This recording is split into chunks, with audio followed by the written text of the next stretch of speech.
Assalamualaikum warahmatullahi wabarakatuh. Perkenalkan, saya Mardina Putri Alvinur Faidah, jurusan Manajemen Rekayasa Universitas Internasional Semen Indonesia, NIM 29. Di sini saya akan mempresentasikan tugas untuk memenuhi ujian akhir semester ganjil pada mata kuliah keandalan dan kualitas. Dalam pemenuhan tugas ujian akhir semester ini, saya mengambil studi kasus dalam paper Pengendalian Kualitas Kemasan Plastik Pouch menggunakan Statistical Process Control atau SPC di PT Inkasi Raya Padang oleh Randy Kaban dari Universitas Andalas. SPC atau Statistical Process Control merupakan metode pemantauan pengendalian dan meningkatkan suatu proses perbaikan terus-menerus adalah pengukuran analisis dan interpretasi variasi dan menganalisis data menggunakan kontrol proses, statistik, serta perhitungan kemampuan kualitas indeks proses. Tujuan SPC sendiri adalah untuk mengontrol kualitas karakteristik pada metode, mesin, mengawasi standar, membuat pengukuran, dan mengambil tindakan perbaikan saat sebuah produk atau jasa sedang diproduksi. Berikut adalah 7 alat statistik SPC. Yang pertama adalah check sheet, yang kedua histogram, yang ketiga Pareto chart, yang keempat flow chart, yang kelima cause and effect diagram, yang keenam scatter diagram, dan yang terakhir control chart.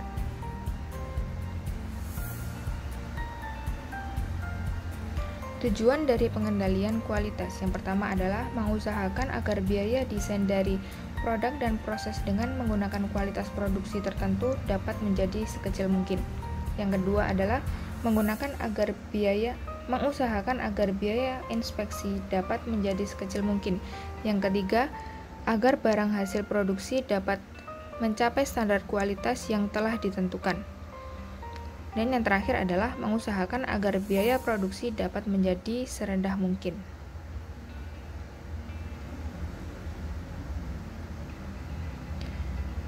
Selanjutnya adalah rumusan masalah. Perumusan masalah yang akan dibahas di paper ini adalah yang pertama, apakah pengendalian kualitas kemasan plastik pouch pada PT Inkasi Raya berada dalam batas kendali? Yang kedua adalah apa saja faktor yang menyebabkan terjadinya reject produksi? Yang ketiga adalah bagaimana tindakan terhadap reject produksi.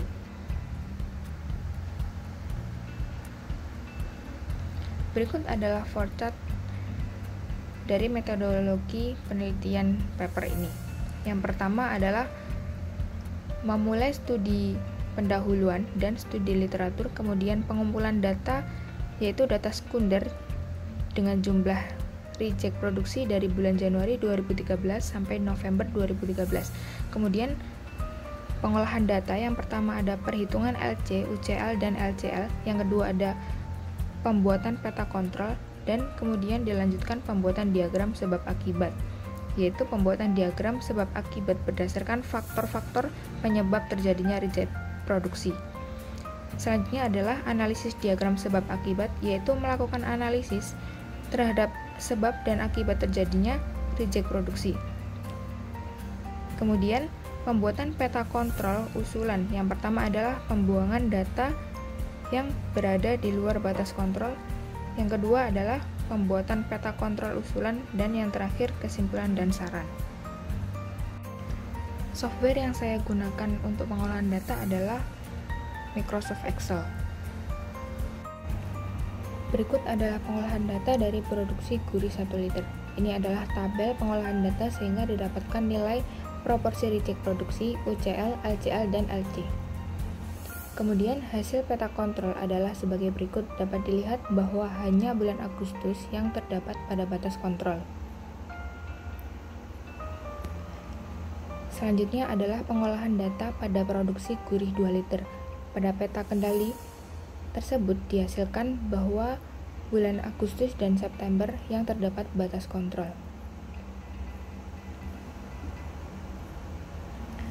Untuk pengolahan data selanjutnya, yaitu produksi sari murni 1 liter, pada peta kendali tersebut menghasilkan bahwa bulan Agustus terdapat pada batas kontrol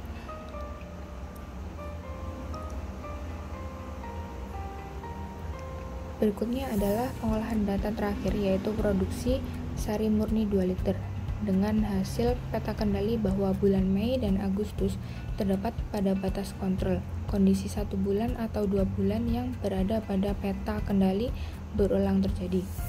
Dari keempat pengolahan data, perusahaan harus mempertimbangkan atau memperhatikan permasalahan tersebut agar tidak mengalami kerugian pada proses produksi. Adapun penyebab kemasan reject dapat dilihat pada diagram sebab akibat sebagai berikut.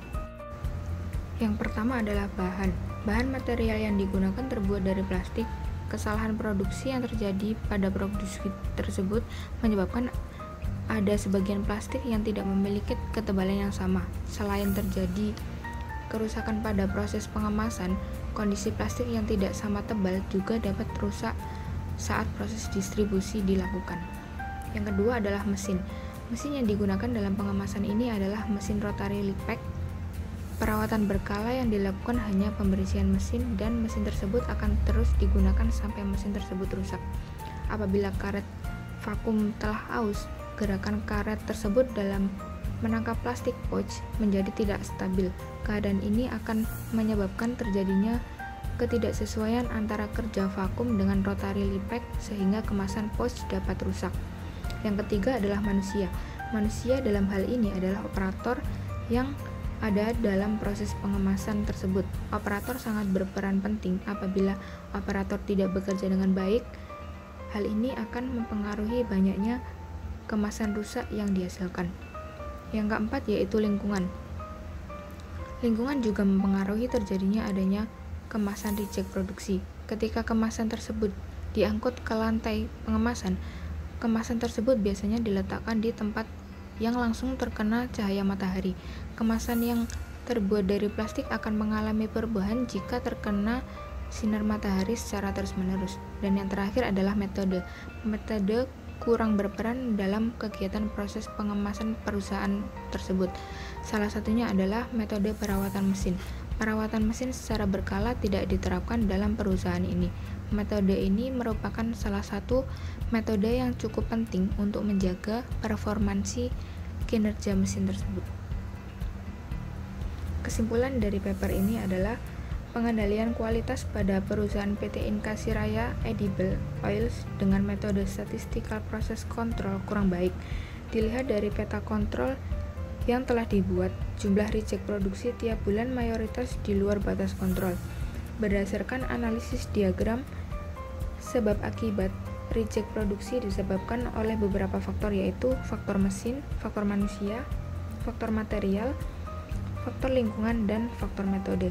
Mesin merupakan faktor utama penyebab terjadinya reject produksi. Sekian presentasi dari saya, kurang lebihnya mohon maaf. Wassalamualaikum warahmatullahi wabarakatuh.